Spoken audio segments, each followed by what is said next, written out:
Baik, sebelumnya Assalamualaikum warahmatullahi wabarakatuh. Baik, di sini kami akan menyiapkan presentasi kelompok kami yang berjudul tentang analisa studi kasus UMKM di Pemuda yang terletak di perumahan Bidar. Oke, Mas. Next.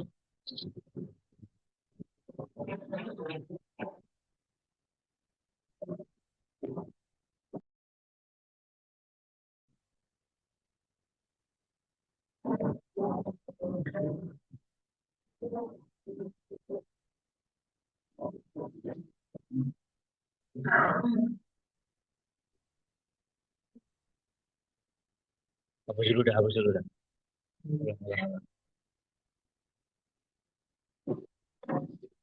Kak geser. Ya,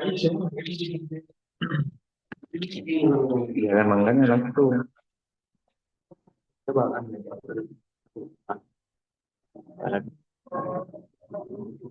Tanya kali potong dia kan. Buat lagi mas. Udah on ya?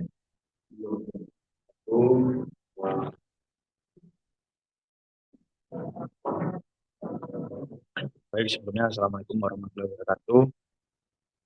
Perkenalkan kami di sini yang beranggotakan saya, saya sendiri Ahmad Abdul Bayaki dan rekan saya Abdul Al-Marif dan Azam. Nah, di sini kami akan menyampaikan presentasi yang berjudul tentang analisa studi kasus UMKM Toko Madura yang terletak di Banjar. Yang pertama di sini kami akan menjelaskan mengenai teori dasar pada akuntansi. Untuk pengertian yang umum, usaha mikro atau usaha mikro kecil dan menengah UMKM tumbuh subur di sejumlah daerah. Ini terlihat dari beberapa data yang dilaporkan Kementerian Koperasi dan Usaha Mikro Kecil serta Menengah atau Kemenpop UKM menunjukkan bahwasannya jumlah UMKM di Indonesia pada tahun 2022 tembus 8,71 juta unit usaha, menopang perekonomian di masa transisi perekonomian yang mulai membaik pada saat ini. Selain modernisasi 2022, mengurangi jumlah pengangguran, membuka usaha merupakan kegiatan yang mempunyai waktu fleksibilitas terhadap waktu kerja. Yang selanjutnya yakni proses. Proses pada UMKM Toko Madura adalah sebuah toko yang serba ada. Toko yang buka rata-rata dengan waktu sampai 24 jam. Toko yang relatif kecil di daerah perumahan tidak memiliki jam buka yang panjang serta menjual 7 hari seminggu. Produk pilihan yang terbatas yang terbuat dari berbagai bahan yang sangat berkualitas. Baik, next. Ya, yang selanjutnya yakni jenis transaksi. Jenis transaksi dibagi menjadi 4. Ini yang pertama jenis transaksi internal, yang kedua eksternal, yang ketiga transaksi proses, dan keempat modal. Yang pertama yakni transaksi internal. Pengertian transaksi internal adalah aktivitas finansial yang hanya melibatkan pihak-pihak di dalam sebuah perusahaan saja tanpa melibatkan pihak luar atau eksternal. Contohnya yakni penyusutan aset tetap, alokasi biaya antar divisi, pengakuan beban kerugian piutang, transfer dana antar rekening perusahaan, pengalihan persediaan antar gudang, pemberian pinjaman antar divisi. Nah, yang kedua yakni transaksi eksternal. Pengertian transaksi eksternal adalah suatu kegiatan bisnis atau keuangan yang melibatkan pihak luar perusahaan, seperti halnya pelanggan, pemasok, investor, atau lembaga keuangan.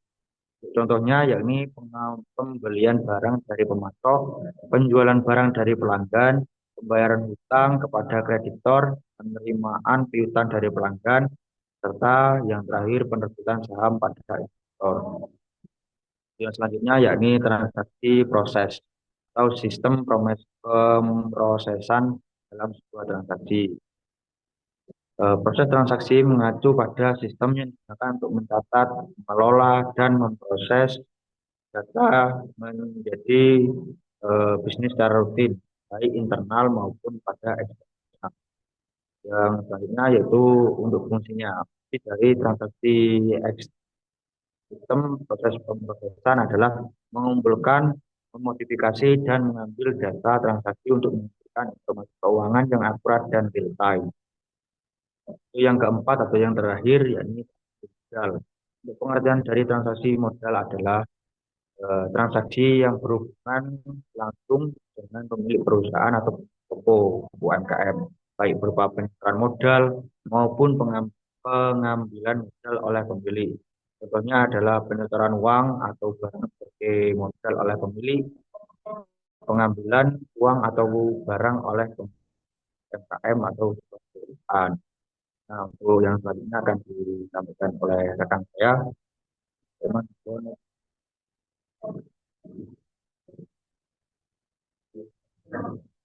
Baik, yang selanjutnya adalah perusahaan. Secara ekonomik, perusahaan diartikan sebagai kegiatan memproduksi barang dan jasa. Berdasarkan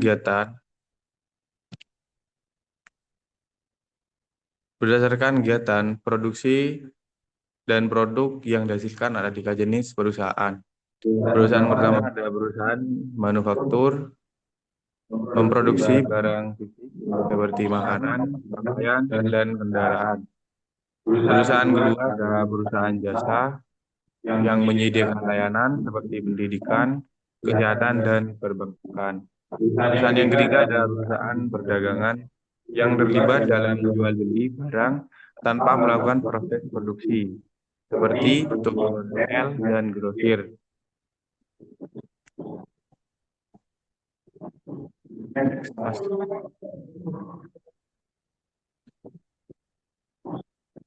Dan materi selanjutnya adalah perusahaan jasa menghasilkan jasa dan bukan produk untuk pelanggan. Yang kedua, perusahaan dagang bergerak dalam bidang pembelian dan penjualan barang tanpa pengolahan lebih lanjut. Dan poin ketiga ada perusahaan manufaktur bergerak dalam bidang konversi bahan baku menjadi produk jadi melalui proses produksi.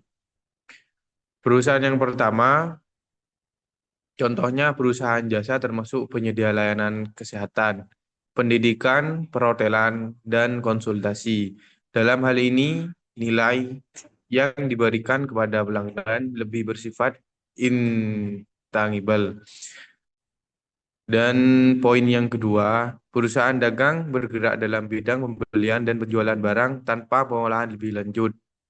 Nah, contohnya perusahaan dagang termasuk toko retail, grosir, dan distributor. Fokus utama mereka adalah menjual produk yang telah diproduksi oleh perusahaan lain kepada konsumen akhir. Nah, yang poin ketiga, perusahaan manufaktur bergerak dalam bidang konversi bahan baku menjadi produk jadi melalui proses produksi. Dan contohnya perusahaan manufaktur meliputi pabrik yang memproduksi mobil, elektronik, dan makanan olahan. Proses ini sering melibatkan berbagai teknik dan teknologi untuk memastikan produk akhir yang berkualitas tinggi. Dan materi selanjutnya akan dijelaskan oleh teman saya. Monggo, Mas.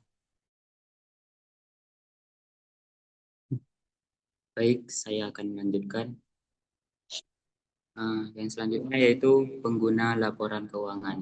Di sini ada dua, ada yang eksternal dan yang kedua internal. Adapun laporan keuangan secara eksternal yaitu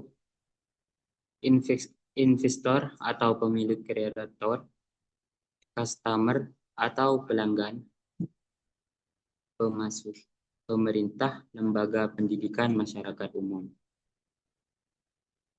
Adapun laporan keuangan yang internal yaitu manajemen, puncak manajer divisi, staf akuntansi karyawan.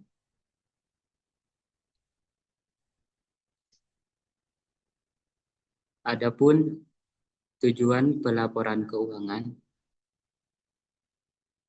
Di sini investor dan kreditor dianggap pihak yang dominan dan menjadi fokus yang dituju dalam laporan keuangan sebagai dasar keputusan investasi dan pemberian kredit.